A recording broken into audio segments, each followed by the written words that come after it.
a young and very beautiful girl whose story shook everyone who heard it. If you are watching this right now, let me ask you a question. What would you do if money and comfort were placed in front of you, but everyone warned you that the price for it was death? Would you take it or would you run away? Flora did not run, and that was where her trouble began. Flora grew up in a small town in Nigeria. She was the type of girl people stopped to look at whenever she passed. Smooth, dark skin, bright eyes, and a smile that could make any man's heart race. But there was one thing about Flora that people also knew. She loved money. She had tasted poverty, and she hated it with all her heart. She had promised herself that one day she would leave it far behind and live like a queen. That chance came when she met Chief Richard. Chief Richard was a wealthy CEO in Lagos. PhD, was in his late 60s, with gray hair, a wrinkled face, and a pot belly that showed he never lacked food. He was always in designer suits, driving expensive cars, and walking with bodyguards. People whispered about him everywhere. They said he had a dark secret. They said he only dated young girls, showered them with wealth. But after 6 months, the girls would either die mysteriously, fall very sick, or get involved in strange accidents. Nobody could prove it, but the pattern was too clear. When Flora's friends heard she was seeing him, they begged her to stop. Her best friend Amara said, "Flora, please, don't go near that man. He is dangerous. Don't you remember Cynthia, the girl from Surulere? She was dating him, and just like that, one day she collapsed and never woke up." But Flora only laughed. "Amara, don't be jealous. God forbid. Nothing will happen to me. This is my chance to live big. I can't waste it." And so she went on.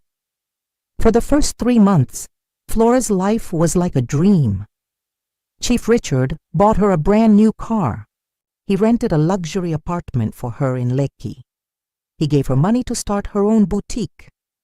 Every morning, she woke up to alerts on her phone. He paid her bills, flew her to Dubai, and made her taste the life she had always wanted. Flora looked at her old friends who warned her, and she laughed at them.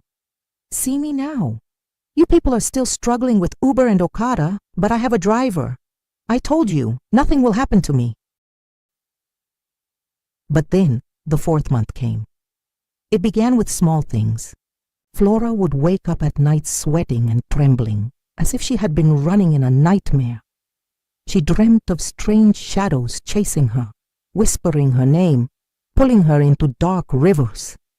She would wake up screaming only to find her bed drenched with sweat. One morning, as she looked into her mirror to put on makeup, she noticed her reflection blinked even when she had not blinked. She froze. She looked again. Her reflection smiled, but she was not smiling. Flora screamed and ran away from the mirror. But when she called Amara and told her, Amara said she was imagining things. Later that week, while driving her car on 3rd Mainland Bridge, she felt something press her chest so hard she almost lost control. She parked by the side, panting and crying, before calling Chief Richard. "Baby, something is wrong with me," she said. But the old man only chuckled. "Don't worry, it is nothing. You are just tired. I will send a doctor." And true to his word, he sent a doctor. A man Flora had never seen before. The doctor gave her strange herbs instead of medicine. He said, "Take this. You will be fine." Flora was confused, but she trusted Chief Richard. She drank it, though it tasted bitter and strange. From that day, things got worse. Her boutique, which was doing well, suddenly caught fire one night. Nobody knew how it started. All her goods were gone. When she told Chief Richard, he only gave her more money and told her to rest. But Flora felt uneasy. She remembered the warnings. She remembered the girls who did not survive 6 months. She told herself, "No, it can't be me. Chief loves me. He cannot harm me." But deep down, her heart was shaking. And then one night, something happened that changed everything. Flora was in her apartment, lying on the bed, when she heard footsteps. Slow, heavy footsteps in the sitting room. She thought it was her maid, but then she remembered she had sent her home for the weekend. She sat up, her heart racing. "Who is there?" she called out. No answer. The footsteps came closer, moving toward her bedroom. Flora jumped up, grabbed her phone, and turned on the flashlight. She pointed it at the door. The handle turned slowly. Flora screamed, but when the door opened, there was no one, only darkness. She locked the door again and cried herself to sleep. By morning, she found strange marks on her arm, as if someone had drawn symbols while she slept. She rushed to Chief Richard's mansion to show him, but instead of looking shocked, the old man only smiled. "Don't worry, my dear. You are safe with me. Nothing will happen to you." But Flora knew in her heart that something was terribly wrong. That was the beginning of her 4th month. In 60 days, Flora would either live or die. She did not know it yet. She only knew that fear had moved into her heart like a quiet visitor who refused to leave. She tried to smile, sing before, but the smile felt heavy, felt thin. The 4th month had brought a new kind of night to her life. It was the kind of night where the air felt thick and the clock seemed to walk slowly, one small step at a time. That morning she stood in her bathroom and looked at the strange marks on her arm. They were thin lines that curved like a hook. When she touched them, they felt cold. She washed them with warm water and soap. The marks did not go. She rubbed shea butter on them. The marks did not go. She sat on the edge of the bathtub and began to cry in a small voice. Then she told herself to stop. She took a deep breath and wiped her face. She picked up her phone and called Amara. Amara answered at once. Her voice was bright but firm. She was the kind of friend who tells the truth even when it is hard to hear. "Flora, where are you?" "I am at home." "I am not fine. I am coming. Do not go anywhere." Amara came with a bowl of food and a small Bible. She hugged Flora and sat with her on the bed. When Flora showed her the marks, Amara stared for a long time. Then she touched them gently and said one simple thing. "We need help." "From who?" "From someone who understands these things. I have seen a doctor, not that kind. I mean someone who prays and someone who knows when something is wrong that no hospital can see."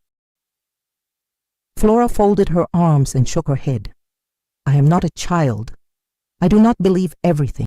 Amara did not argue. She only spoke softly. "Remember Cynthia. Remember the other girls. Their stories look the same. It starts with gifts, then fear, then strange sickness that has no name. Please listen to me now. I am your friend." Flora looked at her friend's eyes and felt a small light in her chest. She nodded. "Okay, what should we do?"